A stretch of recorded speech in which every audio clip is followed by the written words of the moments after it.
It's time for finals. ICC men's T20 world cup 2024లో మరి బార్బడోస్లో ఎవరు కప్ లిఫ్ట్ చేస్తారు, ఈ ఎగ్జైట్మెంట్ అయితే అందరిలో ఉంది. And India is taking on the one of the strongest side south Africa. మరి ఈ మ్యాచ్ ఎలా ఉండబోతుందో తెలుసుకుందాం. మనతో పాటు క్రికెట్ అనలిస్ట్ వెంకటేష్ గారు ఉన్నారు. Hi sir. So after 7 months మళ్ళీ మనం ఒక హై మూమెంట్లో ఉన్నాము. అండ్ సౌత్ ఆఫ్రికాకి అయితే ఇది వాళ్ళకి ఎప్పటి నుంచో ఉన్న కళ. సో ఈ రోజు ఎవరు సుపీరియర్ సైడ్గా ఉండబోతున్నారంటారు? నిజమే, కళ ఒక ఎక్సైటింగ్ అండ్ ఎమోషనల్ మూమెంట్ మన ఇండియాలో ఉన్న కోట్లాది మంది ఫ్యాన్స్ అందరికి కూడా. సో అందరూ చాలా ఆసక్తిగా ఎదురు చూస్తారు, కొంచెం భయం కూడా ఉంటుంది మళ్ళీ మనకి. ఎందుకంటే గతంలో చేద్దాం ఒక ఏడాది లోపలే మనం టెస్ట్ ఛాంపియన్షిప్ ఫైనల్ ఓడిపోయాం. మీరు చెప్పినట్టుగా November 19 last year one day world cup final ఓడిపోయాం. సో ఈ ఫైనల్లో ఏమవుతుంది అనే ఒక టెన్షన్, ఒక భయం అయితే ఉన్నది. బట్ మన టీం ఆడుతున్న తీరు మాత్రం మనకి ఖచ్చితంగా కాన్ఫిడెన్స్ ఇస్తుంది, డెఫినెట్గా కాన్ఫిడెన్స్ ఇస్తుంది. సో మనకి ఈ ఫైనల్లో సరిగ్గా ఆడకపోవడం, ఫైనల్ ఫోబియా లాంటిది ఉన్నది మనకి. మనకంటే రెట్టింపు ఉన్నది వాళ్ళకి, సౌత్ ఆఫ్రికా వాళ్ళకి. అది మనం దృష్టిలో పెట్టుకోవాలి. ఎందుకంటే వాళ్ళు గతంలో 7 సెమీఫైనల్స్ ఓడిపోయారు. వరల్డ్ కప్స్లో వాళ్ళు సెమీఫైనల్ దాటిన సందర్భం గతంలో ఎప్పుడూ లేదు. 7 సందర్భాల్లో, వన్డే వరల్డ్ కప్లో 5 సార్లు, T20లో 2 సార్లు. కానీ ఈసారి సెమీఫైనల్ గణం దాటుకున్నారు, ఫైనల్కి వచ్చారు. ఫస్ట్ ఫైనల్ ఫర్ దెమ్ అనే వరల్డ్ కప్. సో వాళ్ళకి మరింత టెన్షన్ ఉండే అవకాశం ఉంది. సో ఈ రకంగా మనం బెటర్గా ఉన్నామేమో నాకు అనిపిస్తుంది. ఎస్. అండ్ ఇండియన్ టీం గురించి మాట్లాడితే అంటే లాస్ట్ మ్యాచెస్లో పోస్ట్ మ్యాచ్ ప్రెజెంటేషన్స్ వాటిల్లో మన టీం మెంబర్స్ మాట్లాడడం ఏంటంటే, జనరల్గా మేము అంత ఎమోషనల్గా పాత విషయాలు మైండ్లో పెట్టుకొని ఆడాలనుకోవట్లేదు, ఆ మూమెంట్లో మేము ఆడాలనే అనుకుంటాం. సో మెంటల్గా కూడా చాలా స్ట్రాంగ్ ఉంది ఈసారి మన టీం. అంటే ప్లేయర్స్ పరంగా చాలా స్ట్రాంగ్గా ఉంది ఇంతకు ముందుతో కంపేర్ చేస్తే. అండ్ మెంటల్గా కూడా చాలా స్ట్రాంగ్గా ఉన్నారని అయితే అనిపిస్తోంది. ఎంతవరకు కరెక్ట్ అంటే? డెఫినెట్గా, ముఖ్యంగా రోహిత్ శర్మ ఈ టీంని లీడ్ చేస్తున్న విధానం అదేంటంటే మరీ స్ట్రిక్ట్గా ఉండడు, సరదాగా జోకులు వేసుకుంటూ యంగ్స్టర్స్ అందరినీ, he's the senior most man. Age పరంగా తీసుకున్న, ఏ రకంగా తీసుకున్న senior most man. Even cricket ఆడిన వాళ్ళ పరంగా విరాట్ కోహ్లీ కంటే ముందే వచ్చాడు. He was member of our world cup winning team in 2007, Dhoni నాయకత్వంలో మనకు గెలిచినప్పుడు. So he's the senior most man in the team. అలాగే అతను ఏంటో అందరికీ ఒక పెద్దన్నలాగా తమ్ముళ్ళందరినీ గైడ్ చేస్తున్నాడు. అవసరమైనప్పుడు వాళ్ళని చెడబడ తిడతాడు, లేకపోతే చాలా ఫ్రెండ్లీగా జోకులు వేసుకుంటూ ఉంటాడు. సో ఒక హెల్దీ అట్మాస్ఫియర్ మనకు అక్కడ డ్రెస్సింగ్ రూమ్లో కనిపిస్తుంది. విరాట్ కోహ్లీకి, రోహిత్ శర్మకి చాలా గొడవలు ఉన్నాయని ఏదో చెప్తారు, కానీ వాళ్ళిద్దరు ఇప్పుడు ఒకే లక్ష్యం వైపు వెళ్తున్నారు, ట్రోఫీ గెలవాలి. ఎందుకంటే వాళ్ళకి ఎక్కువ సమయం లేదు, తర్వాత మళ్ళీ వాళ్ళకి వరల్డ్ కప్ ఆడే అవకాశం ఉంటుందో లేదో నో బడీ నోస్. అందుకని వాళ్ళిద్దరూ కూడా చాలా గట్టి పట్టుదలతో ఉన్నారు, ఎలాగైనా ట్రోఫీ గెలిపిద్దామని చెప్పి. మీరు అంటే మెంటల్గా కూడా టఫ్గా ఉన్నారు.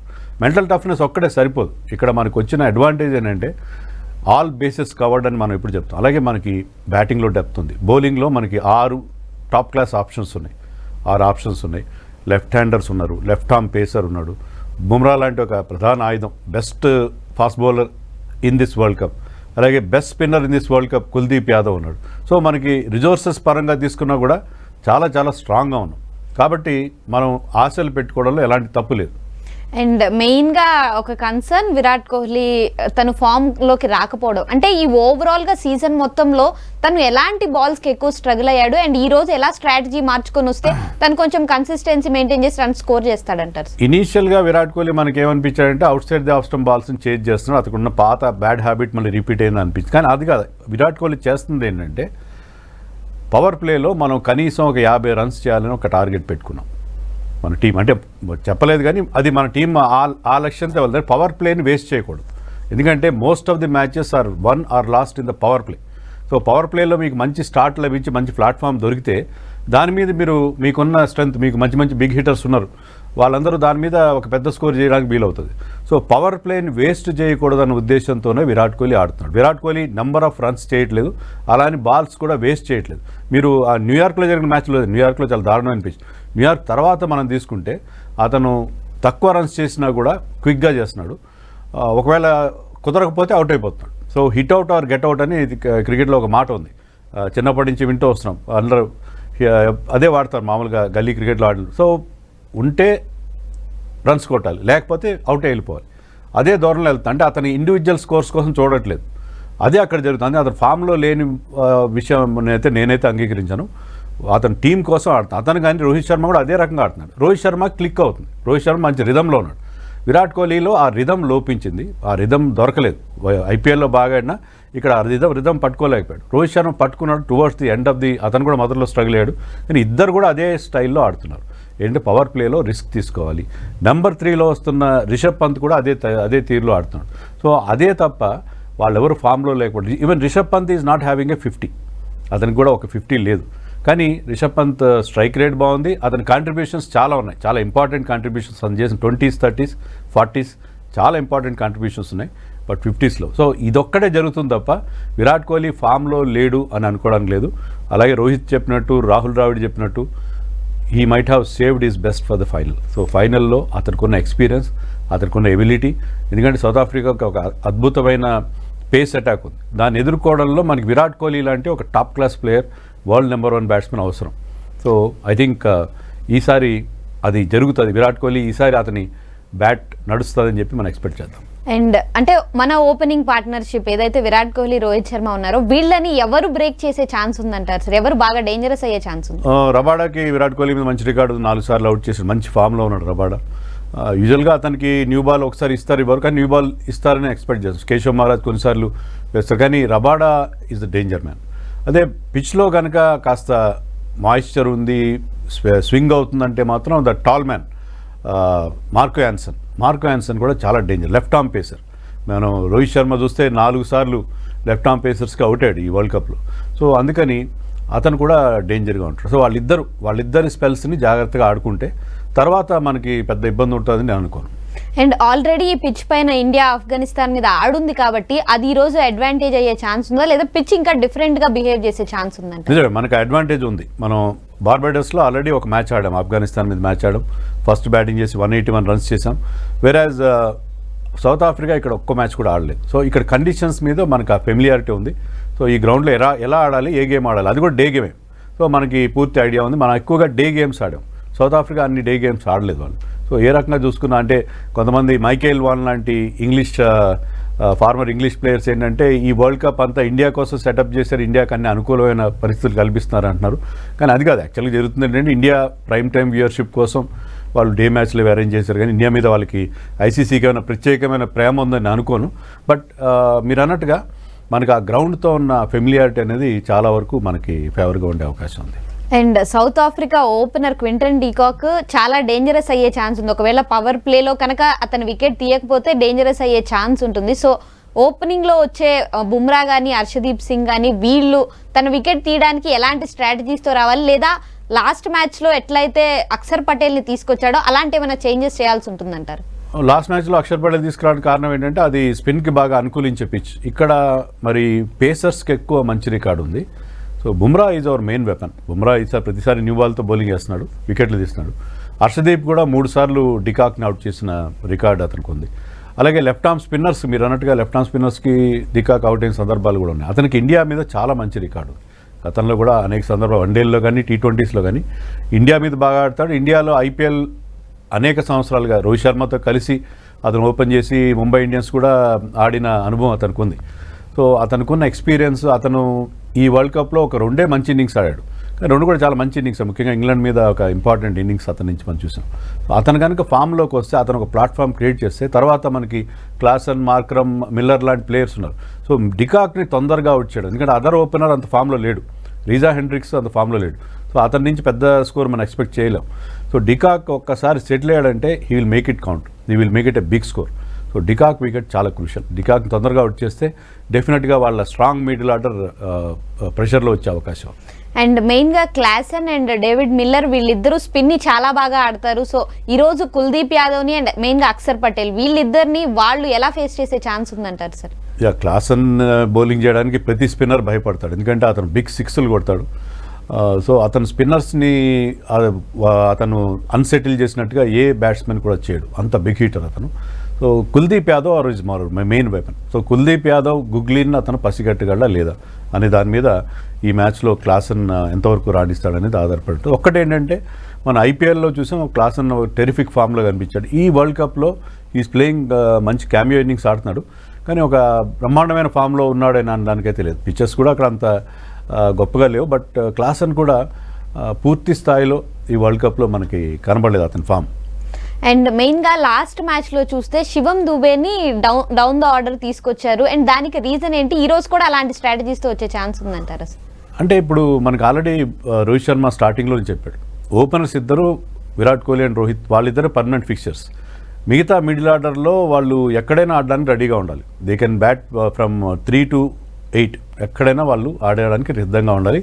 పర్మనెంట్ ఫిక్స్డ్ స్లాట్ అనేది ఉండదని చెప్పాడు. సో ఆ నేపథ్యంలో లాస్ట్ మ్యాచ్లో సిచ్యుయేషన్ ప్రకారం because India needed quick runs, అతను ఫామ్లో లేడు, హార్దిక్ పాండ్యాని జడేజాని ముందు పంపించారు. ఈ మ్యాచ్లో అతన్ని ముందు పంపించే అవకాశం ఉందని నేను అనుకుంటున్నాను. ఎందుకంటే వాళ్ళకి ఉన్న మేజర్ వెపన్ ఎవరంటే వాళ్ళ left arm spinner Keshav Maharaj. Left arm spinners ఎప్పుడు లెఫ్ట్ హ్యాండ్ బ్యాట్స్మెన్కి బౌలింగ్ వేయడంలో ఇబ్బంది పడతారు. ఒకవేళ పంత్ కనుక పవర్ ప్లే తర్వాత క్రీజ్లో ఉండి ఒక వికెట్ ఏదైనా పడితే అప్పుడు శివం దుబే వచ్చే అవకాశాలు ఎక్కువ ఉంటుంది. ఎందుకంటే శివం దుబే ఇద్దరు లెఫ్ట్ హ్యాండర్స్ క్రీజ్లో ఉన్నప్పుడు లెఫ్ట్ ఆర్మ్ స్పిన్నర్ని ఇంట్రడ్యూస్ చేయడానికి కెప్టెన్ కొద్దిగా ఆలోచించాల్సిన పరిస్థితి ఉంటుంది. సో అందుకని నేను అనుకోవడం శివం దుబే ఈరోజు కాస్త ముందు బ్యాటింగ్ చేసినా కూడా ఆశ్చర్యపోవాల్సిన అవసరం లేదు.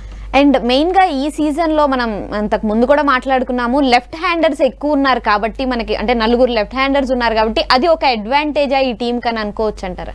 డెఫినెట్గా మీరు if you consider Harshdeep Singh also, మనకి 5 లెఫ్ట్ హ్యాండర్స్, అంటే మన 11లో 50% ఆల్మోస్ట్ 50% లెఫ్ట్ హ్యాండర్స్ ఉండే పరిస్థితి మన గతంలో చాలా తక్కువ సందర్భాల్లో చూసాం. సో అది మనకి ఆ అడ్వాంటేజ్ని మనం ఉపయోగించుకోవాలి. ముఖ్యంగా మిడిల్ ఓవర్స్లో స్పిన్నర్స్ డే మ్యాచ్ కాబట్టి స్పిన్నర్స్కి ఎంతో కొంత హెల్ప్ ఉంటుంది. సో స్పిన్నర్స్ మీద ఎదురుదాడి చేయడానికి మనకి ఆ లెఫ్ట్ రైట్ కాంబినేషన్ అనే దాన్ని చక్కగా వాడుకునే అవకాశం ఉంటుంది. అండ్ ప్లేయింగ్ 11లో ఇండియా అయితే ఎటువంటి చేంజెస్ చేసుకొని వచ్చే ఛాన్స్ లేదు. అండ్ సౌత్ ఆఫ్రికా ఏమైనా చేంజెస్ చేసుకొని వస్తారంటారు?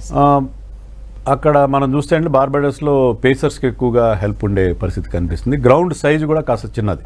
గ్రౌండ్ సైజ్ చిన్నది ఉన్నప్పుడు స్పిన్నర్స్ని ఇన్ ద ఎయిర్ కొట్టి సిక్సర్లు కొట్టే అవకాశం ఉంటుంది. అందుకని వాళ్ళు ఒక ఎక్స్ట్రా పేసర్ని ఆడిస్తారని అనుకుంటున్నాను. మా బాట్మెన్ అని చెప్పి చాలా బాగా పర్ఫామ్ చేశాడు. అయితే సెకండ్ స్పిన్నర్ కోసం అతన్ని పక్కన కూర్చోబెట్టారు. So I think Tabraiz Shamsi ప్లేస్లో బాట్మెన్ ఆడే అవకాశాలు కనిపిస్తున్నాయి.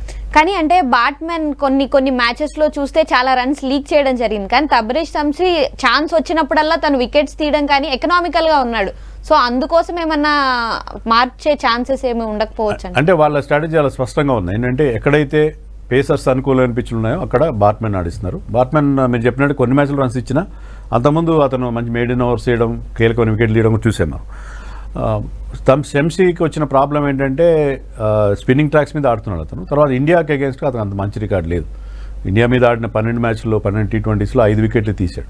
So Indians always played him well. So అతను ఏ మ్యాచ్లో కూడా 12 మ్యాచ్లో ఒకసారి కూడా 2 వికెట్స్ కూడా తీయలేదు. మ్యాక్సిమం 1 వికెట్ తీశాడు. సో ఇండియన్స్ ఎప్పుడు కూడా షమ్సీని ఆడడంలో ఇబ్బంది పడలేదు. సో ఇలాంటి మ్యాచ్అప్స్ కూడా దృష్టిలో పెట్టుకుంటారు టీమ్ డిసైడ్ చేసేటప్పుడు, దాని ఆధారంగా సెలెక్ట్ చేసే అవకాశం. అండ్ ఈ సీజన్లో మెయిన్గా ఒక ఇండియా తరపున ఒక హీరో అంటే ఖచ్చితంగా హార్దిక్ పాండ్యా గురించి మాట్లాడాలి. అటు బ్యాట్తో కానీ ఇటు బాల్తో కానీ 2 రకాలుగా తన వరకు తను చాలా కంట్రిబ్యూట్ చేశాడు. అండ్ ఈ రోజు హార్దిక్ పాండ్యా హీరో అయ్యే ఛాన్సెస్ ఎక్కువ ఉన్నాయి అనుకోవచ్చు అంటారు? డెఫినెట్గా. ఎందుకంటే హార్దిక్ పాండ్యా మనం చూసాం ఫైనల్స్లో బాగా ఆడతాడు. ఈవెన్ గుజరాత్ టైటన్స్ ఫైనల్ ఆడినప్పుడు 2 సందర్భాలు కూడా అతను బాగా పర్ఫామ్ చేయడం మనం చూసాం ఐపీఎల్లో. సో హార్దిక్ పాండ్యా డెఫినెట్గా ఐపీఎల్లో చేదు అనుభవాలు, అతని మీద జరిగిన ట్రోలింగ్, దాని నుంచి బయటపడి పర్సనల్ లైఫ్లో అతని డివోర్స్ అలాంటి అన్ని సమస్యల నుంచి బయటపడి ఈ వరల్డ్ కప్లో చాలా బాగా పర్ఫామ్ చేస్తున్నాడు బ్యాట్తో కానీ బాల్తో కానీ. సో అతను టీంకి ఇస్తున్న బ్యాలెన్స్, అతను తర్వాత మిగతా ఆల్రౌండర్స్ ఉండడం వల్ల మనం ఇంత స్ట్రాంగ్ పొజిషన్లో ఉన్నాం. సో హార్దిక్ పాండ్యా రోల్ చాలా కీలకం అవుతుంది. ఎందుకంటే ఇప్పుడు ఈ టీంలో మనం చూసేది హార్దిక్ పాండ్యా నుంచి కానీ మిగతా ఆల్రౌండర్స్ నుంచి కానీ ఈ need not make 50s and 60s. మీరు క్రూషియల్ టైంలో వచ్చి క్విక్ ఫైర్ 20-30 ఒక క్యామియో ఇన్నింగ్స్ ఆడితే సరిపోతుంది. హార్దిక్ పాండ్యా అదే చేస్తున్నాడు. బాల్ ఇచ్చినప్పుడల్లా కూడా అతను తన వంతు కర్తవ్యాన్ని నిర్వహిస్తున్నాడు. ఎక్స్ట్రాడినరీ బౌలింగ్ ఏం కాదు, బట్ కీలకమైన వికెట్స్ తీయడం, కొన్ని రన్స్ రెస్ట్రిక్షన్ అవన్నీ కూడా చేస్తున్నాడు.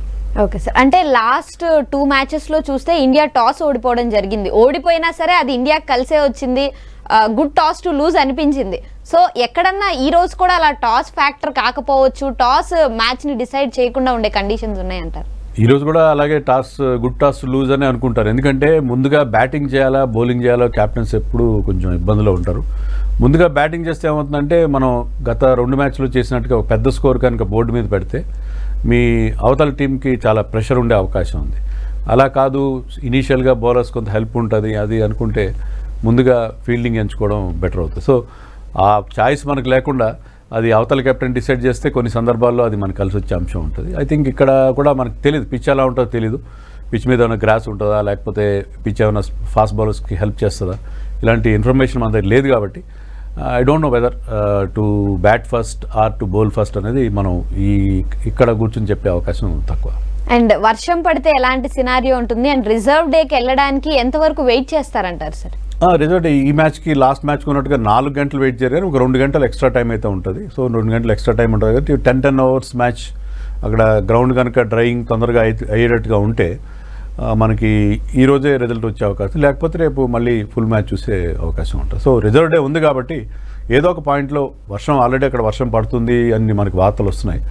బట్ ఏదో ఒక పాయింట్లో మనకి at least 10 overs per side match జరిగే అవకాశం, ఫైనల్ జరిగే అవకాశం. అలా కాకుండా ఇద్దరిని సంయుక్త విజేతలుగా ప్రకటిస్తే అది చాలా అన్యాయం అవుతుంది. ఎందుకంటే ఇండియాకి అలాంటి ఒక అనుభవం ఉంది గతంలో 2002లో ఛాంపియన్స్ ట్రోఫీలో శ్రీలంకలో మనకి ఇలాగే సంయుక్త విజేతలుగా మారాం.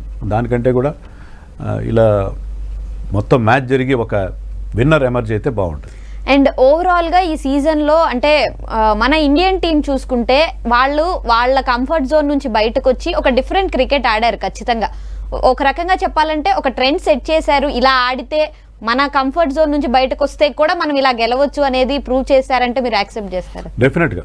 ఈ ఇండియన్ టీంకి మిగతా టీమ్స్కి ఉన్న తేడా ఏంటంటే ఇండియన్ టీం ఎప్పుడు స్టాట్ ప్యాడర్స్ అంటారు, అంటే వాళ్ళ పర్సనల్ పర్ఫార్మెన్స్ చూసుకుంటారు అనేది మనం గతంలో చూసాం. కానీ ఈ పర్టికులర్ ఇండియన్ టీంలో ముఖ్యంగా బ్యాటింగ్ డిపార్ట్మెంట్లో ఎవరు కూడా టీం కోసం ఆడుతున్నారు తప్ప వాళ్ళ పర్సనల్ రికార్డ్స్ కోసం ఆడట్లేదు.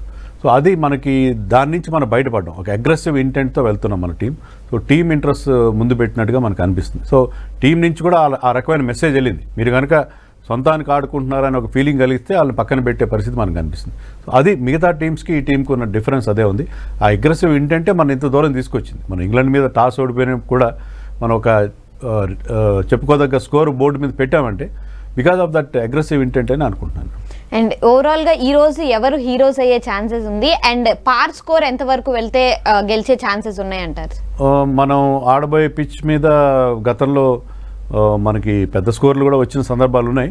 కానీ ఓవరాల్గా ఏంటంటే అక్కడ 160, అందులో పెద్ద ఫైనల్లో 160, 170 చేంజ్ చేయడం కూడా కష్టం అవుతుంది. 170 కనుక ఫస్ట్ బ్యాటింగ్ టీం బోర్డు మీద పెడితే అవతల టీం ఖచ్చితంగా సెకండ్ బ్యాటింగ్ చేసే చేజింగ్ టీం కాస్త ప్రెషర్లో వచ్చే అవకాశం ఉంది. సో ఫస్ట్ బ్యాటింగ్ చేసే టీం కనీసం 170, 175 కనుక బోర్డు మీద పెడితే అది పార్ స్కోర్ అవుతుందని అనుకుంటున్నాను. అండ్ చూడాలి సార్, రోహిత్ శర్మకి కానీ విరాట్ కోహ్లీ అండ్ రాహుల్ ద్రావిడ్కి ఇది లాస్ట్ మ్యాచ్ అయ్యే అంటే వరల్డ్ కప్లో మెయిన్గా లాస్ట్ మ్యాచ్ అయ్యే ఛాన్సెస్ ఉన్నాయి కాబట్టి ఖచ్చితంగా గెలవాలి. అండ్ లాస్ట్ ఇయర్ నుంచి మనకి చాలా చేదు అనుభవాలు. రాహుల్ ద్రావిడ్కి అయితే ఇది last match. But Rohit Sharma Virat Kohli విషయం మనకైతే తెలియదు. వాళ్ళు కూడా T20 ఫార్మాట్లో మళ్ళీ కనిపిస్తారని అయితే నాకు నమ్మకం లేదు. ఒకవేళ మనం ట్రోఫీ గెలిచినా సరే ఇంకా భవిష్యత్తులో యంగ్స్టర్స్కే ఈ ఫార్మాట్ వదిలేస్తారని అనుకుంటున్నాను. సో ఆ రకంగా ఎమోషనల్ మూమెంట్ అది ద్రావిడ్ కోసం. డూ ఇట్ ఫర్ ద్రావిడ్ అని ఆల్రెడీ ఒక హ్యాష్ ట్యాగ్ కూడా ట్విట్టర్లో రన్ అవుతుంది. సో ద్రావిడ్ కోసం అని కాదు, రోహిత్ కోసం అని కాదు, విరాట్ కోహ్లీ కోసం అని కాదు, ఇండియన్ ఫ్యాన్స్ కోసం. ఎందుకంటే మనం ఎన్నో సంవత్సరాలుగా మనకి నెంబర్ 1గా ఉంటాం వరల్డ్ కప్లో, వరల్డ్లో అన్ని ఫార్మాట్స్లో. బ్రహ్మాండమైన IPL లాంటి ఒక టోర్నమెంట్ ఉంది. తర్వాత మనకి ఫైనాన్షియల్గా కానీ ఇన్ఫ్రాస్ట్రక్చర్ వైజ్ కానీ ఎలాంటి లోటుపాట్లు లేవు.